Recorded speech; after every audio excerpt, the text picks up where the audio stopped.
আল্লাহ বলছে বান্দা হতাশ হইও না, 90 বছর পরেও যদি সমস্ত গুনাহ ছেড়ে দিয়া আমারে ওয়াদা দাও আর করবা না, চোখের এক ফোঁটা পানি ফেলে মাফ চাও, আমি বললাম আমি 90 বছর একসাথে মাফ করে দেব। মাফ করো, হতাশ হইও না বান্দা, ফিরে আসো, আমি তোমারে জান্নাত দিতে চাই বান্দা, তুমি নেও বান্দা নেও।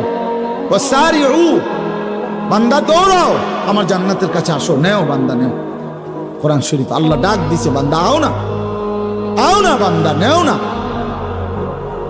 নেও বান্দা, ফিরাইয়া দিও না আমার মতো মালিকের জান্নাত।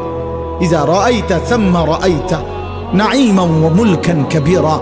আল্লাহ বলে আমার বান্দা যখন জান্নাতে যাবে তো ঘুরে ঘুরে চোখ ফিরাইয়া ফিরাইয়া সে জান্নাত বারবার দেখবে, আরো বড় আরো বড় আরো বড়, শেষ পর্যন্ত বুঝবে তাকে এক বিশাল সাম্রাজ্য দেওয়া হয়েছে।